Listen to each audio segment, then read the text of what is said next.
आप सभी को नमस्कार। आज मैं आप सभी के समक्ष एक कहानी लेकर आई हूँ कि बुढ़ापे में सुखी रहना है तो ये 2 काम आज से ही छोड़ दें और ये 3 चीज़ें अपना लें। तो श्रवण करते हैं। एक गांव में एक बुजुर्ग दंपति रहते थे। उन दोनों में से पत्नी जो थी वह शांत स्वभाव की औरत थी और जो बुजुर्ग थे वे चिड़चिड़ापन और गुस्सैल स्वभाव के व्यक्ति थे। वह बुजुर्ग बात बात पर नाराज होने वाला था। उसकी पत्नी उसे समझाती थी कि इस उम्र में इतना गुस्सा करना ठीक नहीं है, लेकिन वह नहीं मानता था। उसकी पत्नी जब खाना बनाती थी तो कभी सब्जी में या रोटी में थोड़ा सा भी नमक तेज हो जाता तो वह थाली को उठाकर फेंक देता था। उस बुजुर्ग के इस व्यवहार से पूरा घर परेशान रहता था। पूरे घर में क्लेश और रोज रोज इसी बात का झगड़ा होता रहता था। घर के सब लोग कबीरपंथी थे। कबीरदास जी के अनुयायी और उनके सत्संगी थे। रोजाना कबीरदास जी के सत्संग में जाते थे। फिर एक दिन उनकी पड़ोसी महिला ने उस बुजुर्ग महिला से कहा कि इनको भी सत्संग में ले जाया करो। हो सकता है कि कबीरदास जी की बात मानकर इनका व्यवहार बदल जाए। फिर उस बुजुर्ग महिला ने कहा बात तो ठीक है। फिर उसने अपने घर वालों को यह बात बताई और कहा कि इनको भी कबीरदास जी के पास ले चलते हैं और उनको सब बात बताएंगे, शायद कुछ हल निकल जाए। रोज रोज के झगड़े से किसी तरह से तो मुक्ति मिले, किसी तरह तो घर में क्लेश खत्म हो और शांति आए।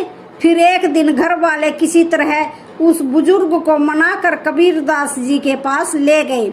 संत तो बिना बताए ही सब समझ लेते हैं। जब वे कबीरदास जी के पास पहुँचे तो उन्होंने समझ लिया कि ये लोग उनके पास क्यों आए हैं। कबीरदास जी ने देखते ही जान लिया कि उनके घर में अशांति है, इसलिए घर में सुख चैन की तलाश में यह हमारे पास आए हैं। और उन्होंने यह भी जान लिया कि घर में अशांति का कारण क्या है। जब वह गृहस्थ परिवार वहां पर पहुंचा तो दोपहर का समय था। सभी ने जाकर के कबीरदास जी को प्रणाम किया और उनके सामने ही बैठ गए। उस वक्त कबीरदास जी अपनी कुटिया में बैठे बैठे कुछ लिखवा रहे थे। कबीरदास जी की धर्मपत्नी का नाम था लोई। अचानक कबीरदास जी ने माता लोई से कहा कि लोई जरा दीपक जलाकर लाओ, मुझे कुछ ढूंढना है। कबीरदास जी ने जब दीपक मंगाने का आदेश दिया तो उस बुजुर्ग को बड़ा आश्चर्य हुआ कि दोपहर का समय है, अच्छी खासी धूप खिल रही है, ऐसे में दीपक मंगाने का क्या प्रयोजन है। अब वह बुजुर्ग सोचता है कि यह महात्मा या तो मूर्ख है या फिर पागल है। भला सूरज की अच्छी खासी रोशनी है और यह दीपक मंगा रहे हैं, यह तो अजीब महात्मा है। वह बुजुर्ग मन ही मन ऐसा सोच रहा था। तब तक माता लोई जलता हुआ दीपक लेकर हाजिर हो गई। उन्होंने चुपचाप दीपक उनके पास रखा और अंदर चली गई। अब वह बुजुर्ग सोचता है कि उनकी पत्नी भी क्या खूब है, इसने तो यह भी नहीं पूछा कि पागल हो गए हो क्या। दिन है, दोपहर का समय है, अच्छी खासी धूप खिल रही है, फिर दीपक क्यों मंगाया। मैं बड़ा चक्कर में हूँ। मैं यहाँ कहाँ आ गया पागलों की बस्ती में। यह महात्मा तो सचमुच पागल है। यह महात्मा तो पागल हैं ही। सबसे बड़े पागल और मूर्ख तो इसकी पत्नी है। यह पागल मेरे घर में शांति क्या लाएंगे। यह मेरे घर के क्लेश को कैसे खत्म करेंगे। यह मेरे बुढ़ापे को ठीक कैसे करेंगे। उसके मन में सवाल पर सवाल उठ रहे थे, लेकिन उसने उस वक्त कुछ नहीं कहा और गुस्से में बैठा रहा। कबीरदास जी ने उसके मन की बात समझ ली कि यह गुस्से से तिलमिला रहा है और हमें पागल समझ रहा है। उन्होंने यह भी जान लिया कि गुस्सा इसलिए आ रहा है कि लोई ने एक भी सवाल मुझसे क्यों नहीं पूछा। इस बेवकूफ़ी के लिए वह हमसे क्यों नहीं लड़ी। कबीरदास जी समझ तो सब गए, लेकिन बेपरवाह होकर दीपक की रोशनी में लिखते रहे। उस गुस्सेल बुजुर्ग आदमी ने बड़बड़ाते हुए अपने बच्चों से कहा कि यह पागल लाएगा हमारे जीवन में शांति, अब हद हो गई है। चलो यहाँ से, मैं एक क्षण भी यहाँ पर नहीं रुक सकता। यहाँ से शीघ्र चलो, मुझे नहीं रुकना। यहाँ पर मुझे इससे ज्ञान नहीं लेना है। फिर उस बुजुर्ग को बड़बड़ाते हुए कबीरदास जी ने सुन लिया तो उन्होंने कहा, क्या बात है बाबा, कोई समस्या है क्या? फिर वह बुजुर्ग आदमी बनावटी हंसी हंसते हुए बोला, नहीं नहीं महाराज, कोई समस्या नहीं है। आपके दर्शन करने आए थे तो अब आपके दर्शन हो गए हैं। अब हमें अपने घर जाना चाहिए, इसलिए हमें आज्ञा दीजिए। कबीरदास जी ने कहा, अरे भाई, तुम हमारे पास आए हो, हमारे अतिथि हो, बिना अतिथि सत्कार के कैसे जा सकते हो? उन्होंने माता लोई को आवाज लगाई। माता लोई तुरंत आई और हाथ जोड़कर खड़ी हो गई। कबीरदास जी ने कहा, यह बाबा थोड़ी जल्दी में है और यह जाना चाहते हैं, जल्दी से 2 गिलास दूध लेकर आओ। फिर उस बुजुर्ग ने मना किया, अरे नहीं नहीं महाराज, घर से भोजन करके आए हैं, दूध की कोई आवश्यकता नहीं है। लेकिन कबीरदास जी ने कहा कि आप हमारी कुटिया में पहली बार आए हैं, बिना अतिथि सत्कार के कैसे जा सकते हो? फिर वह बुजुर्ग चुप हो गया। माता लोई बिना कुछ कहे और बिना कुछ पूछे अंदर चली गई और 2 गिलास दूध लेके आ गई। कबीरदास जी ने 1 गिलास दूध उस बुजुर्ग आदमी को दिया और 1 गिलास दूध स्वयं ले लिया। अब जैसे ही उस बुजुर्ग आदमी ने दूध की घूंट ली तो दूध इतना कड़वा था कि उसका उल्टी करने का मन हुआ। दूध में नमक ही नमक था। उसका मन हुआ कि दूध को फेंक कर उस महात्मा के सिर पर मारूं, क्योंकि उसका तो रोज का यही काम था। कभी मिर्च ज़्यादा लगे तो फेंक दी थाली, कभी नमक ज़्यादा लगे तो फेंक दी थाली। अब उसने कबीरदास जी की तरफ गुस्से से देखा। कबीरदास जी तो बड़े सहज भाव से दूध पी रहे थे। उनके चेहरे पर ऐसा कोई भाव नहीं था। उसका तन जल गया। कहा, कुछ नहीं मन ही मन कि आज कहाँ यह घर वाले मुझे ले आए। ये संत है, यह तो सचमुच ही कोई पागल इंसान है। हद हो गई। गिलास को एक तरफ रख दिया और कबीरदास जी से कहने लगा, महाराज अहो भाग्य मिले, अब हम चलते हैं। कबीरदास जी ने कहा, शायद तुम कोई समस्या लेकर आए थे, तुमने अपने आने का कारण तो बताया ही नहीं, ऐसे कैसे जा सकते हो? कोई समस्या हो तो बताओ, शायद हम कोई हल निकाल सकें। बुजुर्ग बोला, अरे महाराज छोड़िए, आप क्या हल निकालेंगे? आए तो हम समस्या लेकर ही, लेकिन अब जा रहे हैं। हमने सब देख लिया, तुम्हारे बस की बात नहीं है। कबीरदास जी ने कहा, अरे जब समस्या लेकर आए थे तो बताने में क्या हर्ज है? आखिर बताओ तो सही, हो सकता है कुछ समाधान निकल आए। बुजुर्ग ने कहा, चलो पूछ ही लेता हूँ। वैसे मुझे लगता नहीं कि तुम्हारे पास मेरी समस्या का कोई हल होगा। कबीरदास जी ने बार बार पूछा तो उस बुजुर्ग आदमी ने कहा कि सुनो, मेरे घर में कोई भी मेरी इज्जत नहीं करता, सब मुझे हीन दृष्टि से देखते हैं, कोई मेरा कहना नहीं मानता है, सब अपनी अपनी में रहते हैं। मेरे घर में बड़ा क्लेश और अशांति है। मैं अपने घर में शांति और समृद्धि चाहता हूँ, इसलिए आपके पास आया था। लेकिन आपकी मूर्खता देखकर मुझे पक्का विश्वास हो गया कि आपके पास मेरी समस्या का कोई समाधान नहीं हो सकता। मेरे घर में शांति लाने के लिए आप कुछ भी नहीं कर सकते। कबीरदास जी मुस्कुराए और कहने लगे, हम जानते हैं तुम्हारे घर में अशांति और क्लेश रहने का क्या कारण है, और हमने तुम्हें हल भी बता दिया, लेकिन शायद अभी तक तुम समझ नहीं पाए। जब कबीरदास जी ने ऐसा कहा तो बुजुर्ग आदमी बोला, वाह, कमाल की बात है, आपने हल भी बता दिया, लेकिन जब से हम आए हैं तब से आपने तो एक शब्द तक नहीं कहा, फिर कैसे हल बता दिया?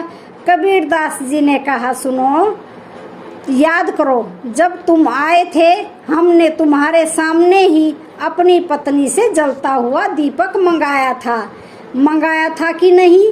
फिर उस बुजुर्ग ने कहा, हाँ मंगाया था। तो कबीरदास जी ने कहा कि हमारी पत्नी ने तुरंत हमारी आज्ञा का पालन किया और बिना कुछ पूछे और बिना कुछ कहे हमारी आज्ञा का पालन करते हुए जलता हुआ दीपक लेकर आई। उसने यह तक नहीं पूछा कि दोपहर का समय है, ऐसे में दीपक का क्या करोगे? उसने वही काम किया जो हमने उससे कहा था। कोई सवाल कुछ नहीं किया, कोई प्रतिकार कुछ नहीं किया। बुजुर्ग आदमी बोला, हाँ, इसी बात का तो मुझे ताज्जुब है। कबीरदास जी ने आगे कहा, उसके बाद फिर हमने दूध मंगाया और मैं जानता हूँ कि हमारी पत्नी ने शक्कर की जगह दूध में बहुत सारा नमक डाल दिया था। दूध बहुत कड़वा था, इतना कड़वा कि तुमसे पिया तक नहीं गया, और तुमने देखा मैं इस कड़वे दूध को चुपचाप प्रेम से पी गया। पता है क्यों? क्योंकि जब हमारी पत्नी ने हमसे दीपक के बारे में कुछ नहीं पूछा तो हमारा भी कोई अधिकार नहीं बनता। कोई सवाल जवाब नहीं किया तो हम भी कैसे कोई सवाल जवाब कर सकते थे? दीपक लाना और हमारी आज्ञा का पालन करना ही अपना धर्म समझा तो हम कैसे पूछ सकते थे कि दूध कड़वा क्यों है? हमने भी अपना धर्म समझा और दूध पी लिया। जिस तरह उन्होंने कोई प्रतिकार नहीं किया, उसी तरह हमने भी कोई प्रतिकार नहीं किया। इससे क्या समझे? इससे यह सिद्ध होता है कि पति और पत्नी दोनों को सामंजस्य स्थापित करके एक दूसरे की बात माननी चाहिए, एक दूसरे की बात का सम्मान रखना चाहिए, आपस में प्रेम और विश्वास से रहना चाहिए। मुझे पता है ऐसा तुम नहीं करते हो। कबीरदास जी ने कहा, ध्यान रखो, गलती सबसे हो जाती है। आज गलती से दूध में शक्कर की जगह पर नमक पड़ गया तो हमने स्वीकार कर लिया, चुपचाप कुछ पूछे बिना ही, कुछ कहे बिना ही हमने वह दूध पी लिया। तुम्हारे घर में अशांति का कारण यही है, तुम दो चीजों से बहुत परेशान हो और उसी के कारण घर में अशांति है, क्लेश है। कबीरदास जी ने कहा कि बुढ़ापे में जो इन दो चीजों को त्याग देता है वही सुखी रहता है। कबीरदास जी ने बताया कि ये दो चीज हैं, स्वाद और गाली। बुढ़ापे में सुखी रहने के लिए जरूरी है कि हम स्वाद और गाली को छोड़ दें, तो घर में शांति रहेगी और बुढ़ापा चैन से कटेगा। हमें समझना चाहिए कि घर में जो महिला भोजन बनाती है, कितने भाव से और मन से और परिश्रम से भोजन पकाती है। गर्मी हो या सर्दी हो, जो भी परिस्थिति हो, वह समय पर बड़े भाव से भोजन पकाती है और हमें खिलाती है।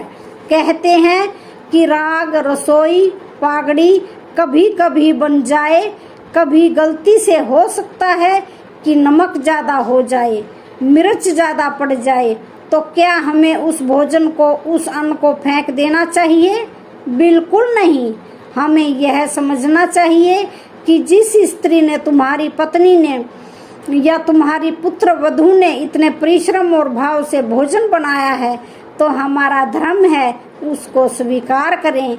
और गलती से नमक मिर्च ज़्यादा हो गया है तो भी कोई बात नहीं, हमें उसकी प्रशंसा करते हुए भोजन ग्रहण करना चाहिए।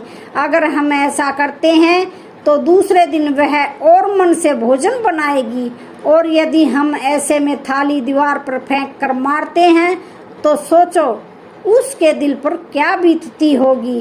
क्या उसके मन में तुम्हारे लिए कोई सम्मान बचेगा? हरगिज नहीं। यह उस स्त्री का और अन्न का, दोनों का अपमान है। हमें यह अपमान कदापि नहीं करना चाहिए। जहाँ भोजन और स्त्री का अपमान होता है, उस घर से माता लक्ष्मी और सुख शांति पलायन कर जाती है। इसलिए भूल कर भी ऐसा नहीं करना चाहिए। कबीरदास जी कहते हैं, इसलिए दो चीज, स्वाद और गाली, हमें त्याग देनी चाहिए। जैसा भी मिले भगवान का भोग समझकर ग्रहण करना चाहिए, तो बुढ़ापे में कोई कष्ट नहीं होगा। स्वाद और गाली दोनों ही बुढ़ापे में दुखदाई होती हैं। अब उस बुजुर्ग को पूरी बात समझ में आ गई कि मेरे घर में अशांति क्यों बनी हुई है। उसने दोनों हाथ जोड़ लिए और कबीरदास जी से क्षमा मांगी और कहा कि मैं अबोध हूँ, पता नहीं मैंने क्या क्या सोचा आपके बारे में। मैंने जो अनुचित वचन कहे हैं, आप मुझे उदारता और विशालता दिखाते हुए क्षमा करने की कृपा करें। आज से मैं हरगिज ऐसा नहीं करूँगा। फिर कबीरदास जी ने उसको क्षमा कर दिया और कहा कि आज और इसी वक्त यह संकल्प कर लो कि स्वाद और गाली को यहीं पर छोड़ कर जाओगे। फिर आगे कबीरदास जी ने कहा कि सुनो, यदि बुढ़ापे में सुखी रहना चाहते हो तो इन दो चीज़ों का त्याग कर दो। और मैं अब तुम्हें जिन 3 चीज़ों के बारे में बता रहा हूँ, उन 3 चीज़ों को हमेशा अपने साथ रखोगे तो बुढ़ापे में कभी कोई कष्ट नहीं होगा। बुजुर्ग ने कहा कि मैं आज से ही स्वाद और गाली का त्याग करता हूँ, लेकिन वह 3 चीज़ें कौन सी हैं महाराज, जो मुझे साथ रखनी चाहिए? कृपया बताने का कष्ट करें। कबीरदास जी ने कहा कि जिनका जीवन अनुशासित होता है, सफलता उनके दरवाजे पर दस्तक जरूर देती है। मनुष्य का जीवन तभी सार्थक बनता है जब वह अपने कार्य और जिम्मेदारियों के बीच में संतुलन बनाकर रखता है। बुढ़ापा जीवन का वह पड़ाव है जहाँ हर व्यक्ति सुख और आराम की जिंदगी जीना चाहता है। इस पड़ाव में खुशियाँ पाने के लिए व्यक्ति को बुढ़ापे तक इन 3 चीज़ों का साथ नहीं छोड़ना चाहिए। इसे समझना बहुत ही जरूरी है। पहली बात, धन का सदुपयोग। धन ऐसी चीज है जो अपना और पराया के बीच में फर्क समझा देती है। जब तक आपके पास पैसा है, रिश्ते नाते सब जगह आपकी पूछ होगी, लेकिन जब धन का अभाव होता है तो अपने भी साथ छोड़ देते हैं। यह दुख तब और बढ़ जाता है जब व्यक्ति ढलती उम्र में हो। इसलिए महापुरुषों ने कहा है कि धन का सदुपयोग हमेशा करना चाहिए। पैसों की बचत करेंगे तो बुढ़ापे में आपको किसी के सामने हाथ फैलाने की जरूरत नहीं होगी। साथ ही ध्यान रखो, संपूर्ण धन पर कुंडली मारकर बैठ जाना भी बुढ़ापे में दुखदाई हो सकता है। दूसरी बात है अनुशासन। अनुशासन और अभ्यास से ही आत्मविश्वास पैदा होता है।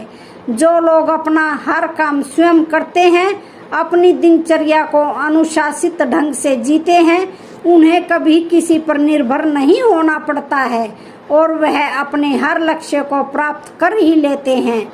शुरुआत से ही व्यक्ति को अपने काम को सही समय और सही तरीके से करने की आदत होनी चाहिए, तो उसे बुढ़ापे में तकलीफ नहीं सहनी पड़ती है।